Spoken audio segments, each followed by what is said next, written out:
Moto uliosababishwa na hitilafu ya umeme umeteketeza nyumba ya mzee Hamisi Haji, mkazi wa shehia ya Wawi Chake Chake kisiwani Pemba. Wakizungumza, baadhi ya wanafamilia ya mzee huyo wamesema tukio hilo limejitokeza jana majira saa 3:30 za usiku na kupoteza vitu vyote vya thamani vilivyokuwemo ndani ya nyumba hiyo, ingawa hakuna aliyejeruhiwa na tukio hilo. Ajali hii imetokea mnamo saa 3:30 usiku.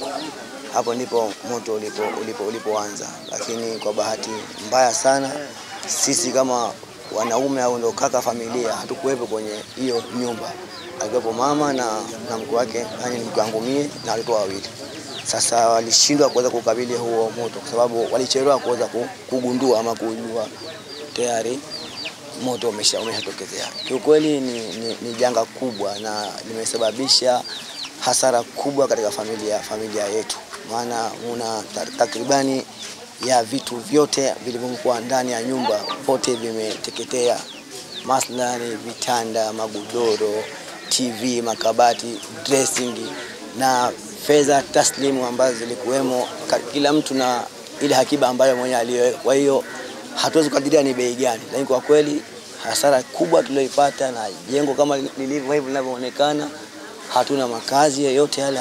Kwa sasa tunaomba serikali na watu wengine watusaidie katika mtihani huu mkubwa. Watoto hawana shule, hawana madaftari, hawana sare za kwenda shule, hawana chombo, hawana mandoo, hawana vitanda, hawana makabati, hawana chochote. Ni mtihani, wamekuwa hali za duni sana. Mkuu wa wilaya Chake Chake mgeni Khatibu Yahya aliyefika na kuifariji familia hiyo, huku akiomba kuwa na subra katika kipindi hichi kigumu. Ofisi ya mkuu wa wilaya kwa kushirikiana na kamisheni ya maafa pamoja na chama chetu, Chama cha Mapinduzi, tuje tuwaone familia baada ya kupata maafa ya kuunguliwa na moto usiku wa jana.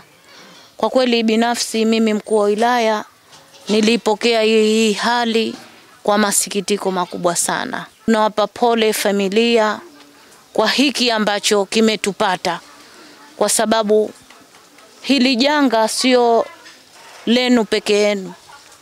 Jamii ya Wawi limewagusa. Mimi jana usiku nilikuwa sipo maeneo, lakini nilikuwa nawasiliana kwa simu, nilikuwa nikiona namna gani watu walivyokuwepo maeneo. Kiukweli tuwape pole sana, na tumesema tuje tuwafariji na kile kidogo ambacho tuko nacho basi tuweze kuwapatia, ili kwa kipindi hiki kifupi, kipindi cha mpito, kiweze kutufariji. Lakini kama mkuu wa wilaya niendelee kuambia wale wote ambao wanataka kuwafariji wenzetu, wanataka kuzifariji hizi familia ambazo zimepata maafa, basi wasisite, wafike ili waje kuwapatia chochote. Na kama tunavyoona kwa sasa wenzetu hawa ambao jana walipata maafa ya kuunguliwa kwa moto kwenye makazi yao, basi hawana makazi ya kukaa.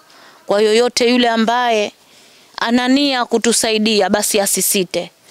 Mwenyekiti wa CCM wilaya Chake Chake Ali Muhammad Chande amesema chama na serikali kipo pamoja na familia hiyo, huku mratibu wa kamisheni ya kukabiliana na maafa Pemba Khamis Arzaki Khamisi amewataka wananchi kuchukua tahadhari katika matumizi ya nishati ya umeme kwa kufanya marekebisho kwenye nyumba zao. Chama cha Mapinduzi na serikali ya Chama cha Mapinduzi limetugusa hili neno, ndio maana tumekuja kuwafariji ili mujisikie kwa asilimia fulani kwamba chama na serikali iko pamoja nanyi, na nataka muamini hivyo. Ndio maana tukaweza kuyafanya haya. Limetokea jana, lakini tangu asubuhi tunahangaika kuhakikisha kwamba tukija tunakuja kuongea nanyi, lakini tunafariji kwa chochote. Sio tumekuja tu kwa maneno, hakuna chochote ambacho kinaweza kuwasaidia. Na huu ni mwanzo tumeanza kama chama na serikali. Baadaye mengine yatafuata. Kamisheni ina nafasi yao, lakini na chama nayo na serikali ina nafasi yake. Kwa hivyo msaada tunaendelea kufuatilia mbalimbali. Taarifa itaenda kwa viongozi wetu wajue kilichofanyika ili tuweze kusaidiana. Nitoe wito tu kwa wananchi na jamii kwa jumla kwamba kupitia mapitio ya zile fitting ambazo kwamba tumezifanya kwa kipindi kikubwa, na sisi kila mmoja sasa hivi ana simu, ana makuka, kulinganisha na capacity ya vitu ambavyo kwamba tunavitumia kwa kipindi hichi. Je, nyumba yangu inaweza kubeba? Na hata waya ambazo kwamba zinatumika. Sasa hivi unaambiwa kuna euro na kuna Tanzania. Ya euro inaambiwa haikidhi vifaa vya matumizi hiyo, bora ya Tanzania. Lakini Tanzania ni ghali, lakini nakwambia mimi ghali sina pesa hiyo, acha nichukue hii. Lakini tatizo lake